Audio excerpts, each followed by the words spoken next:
Quand on entend en effet la France insoumise qui dit donnez-nous une majorité, élisez-moi Premier ministre, comme le dit Jean-Luc Mélenchon, c'est pas si simple quand même, parce que le mode de scrutin fait que il serait vraiment surprenant qu'Emmanuel Macron n'ait pas la majorité quand même. Je suis d'accord avec vous, je pense que le plus vraisemblable est qu'il aura une majorité parlementaire plus étroite que la dernière fois, peut-être plus diverse d'ailleurs, mais je pense qu'il aura la majorité.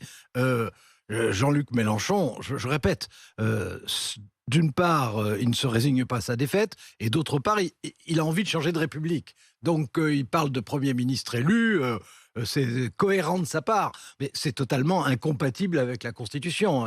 Un président, même s'il y a cohabitation, un président ne disparaît pas, il conserve des pouvoirs très importants. Ce matin, d'ailleurs, dans le journal L'Humanité, Jean-Luc Mélenchon dit « Pas de prime à un président si mal élu ». Emmanuel Macron, qui hier disait « Il faut tordre le cou à ce discours délétère qui remet en cause la démocratie ». Comment ces deux-là peuvent se parler ? Difficilement. Ouais. Édouard Philippe arrivait à parler avec Jean-Luc Mélenchon quand il était Premier ministre. Oui, mais aujourd'hui, Édouard Philippe, il n'arrive plus à parler à Emmanuel Macron. Alors, c'est un problème quand même. C'est ce qu'on dit. Ouais. Il faudra bien qu'il parle. Mais enfin, bon, c'est qui se parle. Enfin, c'est un autre problème. Mais en ce qui concerne Jean-Luc Mélenchon, il a l'âge qu'il a. Il a eu un très bon résultat, supérieur à ce qui était annoncé. Donc, c'est un petit peu sa dernière chance qu'il est en train d'essayer de tenter. Il veut tenter le sort et espérer l'emporter aux élections législatives. Disons que ça n'est pas le plus vraisemblable. Et quand bien même il aura un bon score, ça n'est pas la France insoumise et ceux qui accepteront de travailler avec eux, c'est-à-dire une fraction des écolos, une fraction des socialistes. C'est possible, ça. Ils sont en train de se faire manger tout cru, quand même, les socialistes, non ? Oui, mais les socialistes sont en train de se faire manger tout cru et les écologistes de se faire manger mi-cuit.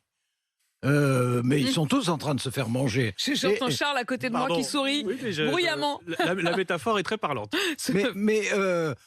Le problème, c'est que Jean-Luc Mélenchon, qui est un chef, qui est un leader, il propose une autre forme de gouvernement, mais en réalité, il est tout aussi autoritaire. D'ailleurs, on le sait bien dans le fonctionnement de son propre parti que peut l'être Emmanuel Macron par ailleurs. Il dénonce la République monarchiste, mais au fond, il a un fonctionnement assez monarchiste lui-même. C'est un monarque. C'est peut-être un monarque plébéien, mais c'est un monarque quand même.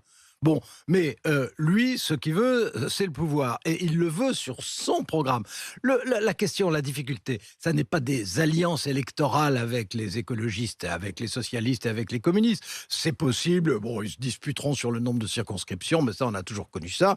Mais ils peuvent se mettre d'accord assez facilement quand même. En revanche, sur l'acceptation par tous du programme de Jean-Luc Mélenchon, c'est une autre affaire, parce qu'en ce qui concerne l'Europe, l'OTAN, les institutions, etc., ça pas correspond du tout dans pas le du logiciel du Parti socialiste. Non, ni des écolos.